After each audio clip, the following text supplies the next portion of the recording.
don't do either one very much. Hi everyone, thank you so much for attending. I'm going to let the room settle in. My name is Carmen Zella. I'm the Chief Curator and founder of Now Art. And I have the privilege today of being here with Nancy Uyemura, who's a public artist and a renowned artist in the Los Angeles area. So we're going to have a little discussion that's going to be 15 minutes. And then after the discussion, if you could please put your questions in the Q&A box. We'll open it up for Q&A after we have a 15-minute discussion. But I'm really excited because we're in the studio, Silk Studios, which is off of 21st Street in downtown Los Angeles. And we have this beautiful backdrop of Mike Sejo's artwork, who I happen to, Saijo's artwork, and I happen to collect him. He's an incredible artist. So yes, excellent. So we're gonna have a seat with Rue, the little dog here. I'm just gonna adjust the camera a little bit. Okay, perfect. So Nancy, this is such a privilege to be here. Sure, this is fun. I'm glad that we decided to do this, and I'm happy that you could come. And even though this is not my studio, we're using it to sort of prep for this public art piece that I'm working on right now. And Mike Saijo, whose art you collect, happens to be the fabricator. So he's been very a big part of this project for me. So yeah, and we'll move the camera over so that everybody can see the work as it's in progress, and kind of we'll get a little guided tour from Nancy after we have our discussion. But I wanted to open it up, Nancy, and I wanted to first of all ask you if you could tell us a little bit about yourself and a little bit about like your artwork. Okay. Yeah. I'm born and raised in Los Angeles. Went to all of the schools. Yeah. I went to Dorsey High School, which is in the Crenshaw district, and then I went to UCLA, and I went to USC, and I went to Otis for a while. So I studied in Japan for a while, and actually I started out in ceramics. I guess that was how I got started into art, because I had gotten a scholarship out of high school to take ceramics and three-dimensional design at Mount St. Mary's College. Okay. And the instructor, who was a graduate student at UCLA, said, well, what do you want to do? You want to sit in a laboratory, or do you want to do art? I mean, because he was a ceramics major getting his master's in ceramics. So, I mean, when somebody says that to you, I mean, working with clay is so much fun, and I really enjoyed it. And anyway, so that's how I ended up an art major at UCLA. So I took all kinds of classes. I think I still have that problem. I really like all kinds of art, and I like all kinds of public art too. And so how did I get started in public art? I think that was one of the questions that you wanted to ask me. When I first started, my first public art piece was in Little Tokyo, and it was the entryway to Casa Heiwa, which was affordable apartments for residents in Little Tokyo, done by Little Tokyo Service Center. That's the one at the county, right? That's the one. No, it was CRA. It was CRA. Okay. CRA did the redo. When Adolfo was in the. Yeah. I mean, I've been around for a really long time, so I've seen the genre of public art sort of grow. That was the beginning stages of it. So I feel sort of fortunate that I was able to see the very beginnings, and so now there's so much more out there. And so for people wanting to do more public art, there's more opportunities. They're putting art in different kinds of places that we never really thought about before, and there is some more funding for it. So artists are not, we used to say we never made any money doing a public piece, because we always go over budget, it's out of our pocket, and they never really think that art costs money.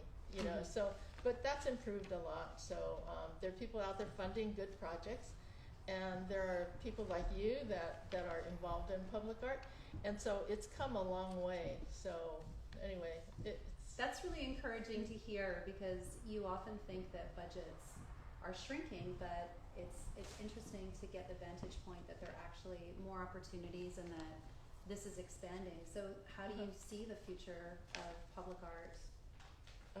that's a hard question. Yeah. How do we see the future of our society and you know, our world? Because art is a direct reflection of Mhm. what's going on out there, and right now it's pretty tenuous. We don't know what's going to happen tomorrow, but I think art provides that opportunity to express oneself, to sort of reach out and make connections with the people, the public at large. Yeah. So in that way, public art is really great. You Yeah. know, even if it's a small installation, a pop-up or something that's on a building that's supposed to last for 30 or 40 years. You know, any kind of public art is really good. What is your favorite type of public art, and why? Well, you know, I was thinking about that. I have two pieces. They're sort of, you know, old-fashioned kind of public art pieces, but my favorites are the Biddy Mason Wall, which is downtown, and then the timeline on the sidewalk in Little Tokyo. I really like both of those pieces. And is it because of the narrative or the storyline associated, or? It is. It's the narrative, and it's the history, and it tells you about somebody that you would have never known about. Mhm. And it's done very tastefully and aesthetically. I really like both the aesthetics of both of those pieces. So those are my two favorite off the top of my head, you know. And they're just sort of not that difficult. They're sort of simple to understand, and it gives people a reason to think about the history, the power of place, and who these people were. Mhm. But you've also done some of that narrative and sort of reflective work in your own art. Can you Yes. talk about like some of your favorite pieces of public art that you've done, and what made them so compelling for you or inspiring for you?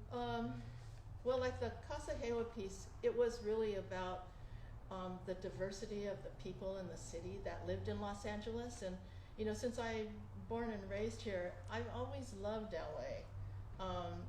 You know, I still love LA. There's a few things that I don't like about it nowadays, but, Yeah. you know, it's been my home for so long. And I wanted to capture friends, family, and just people that I saw on the street, and that was what was reflected in that Casa Hewa piece. They were photographs that I had taken, and also that piece was a very community oriented piece, because all of the fabrication was done with the help of artists in the neighborhood. You know, they were either Little Tokyo or Arts District artists.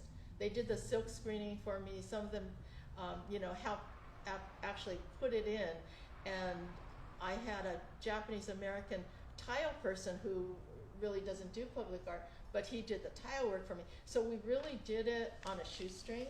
Yeah. And so it's interesting because it's sort of come full circle, because I'm doing this public piece for Little Tokyo Towers, which is an affordable housing development as well, and then I'm using Mike Saija, who's in the community, as a fabricator, and he's doing all the work himself just about. So you know, you save money by not doing a professional fabricator, although, you know, I have nothing against those really top-notch fabricators, because they really know their stuff and they do a really good job, but it's very expensive, you know. So it's like if they're giving you a project and then they're giving you a budget, then you have to figure out how to make that happen. You know, it's like everybody wants on time, on budget, and so that's one of the things. If you're going to do public art, you really have to be aware of that.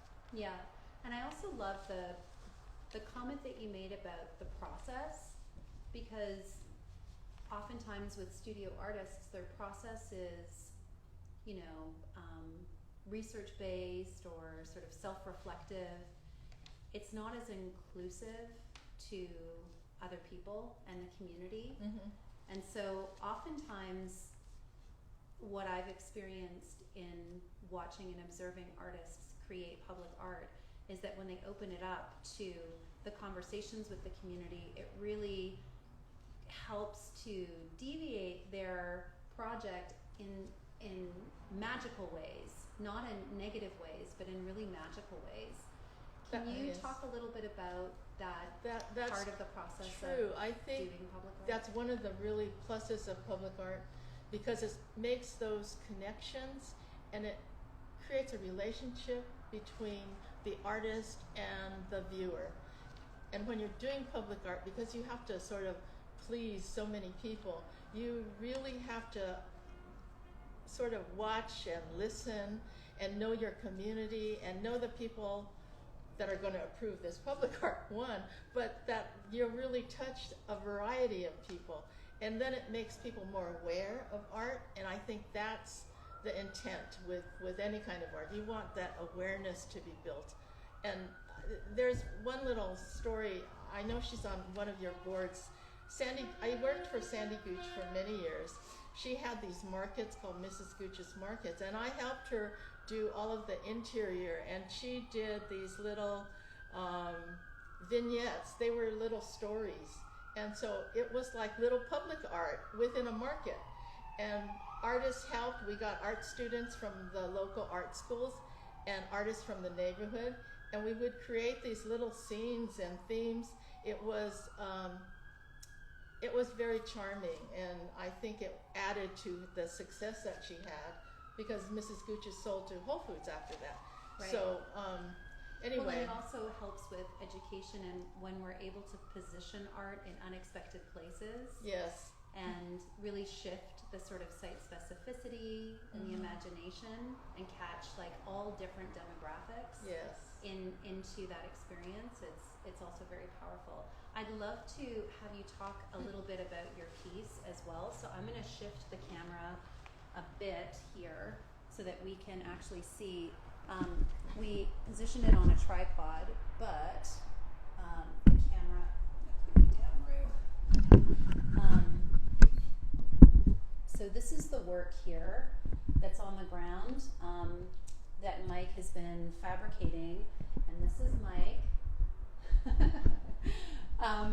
So Nancy, can you talk a little bit about this work, please? They're hexagonal tiles that actually came from Home Depot, and there are 65 different artists of different levels and abilities, and known and unknown, and they all were to take some part of Little Tokyo, and this project is to honor the Southern California Gardeners Association, the JACL, or the activists, the Buddhist Church Federation, and the Christian Church Federation, who are all founders of the Little Tokyo Towers. So each of these people sent in an image that related to that somehow, and so it was really inspiring to see the different kinds of images that people came up with. And I know some people were professional artists, so it's like I got stuff like right away, and they knew how to do a bio. And then some other people who are not so accustomed to doing this, we had to sort of like wait a while, or change a little something, tweak it.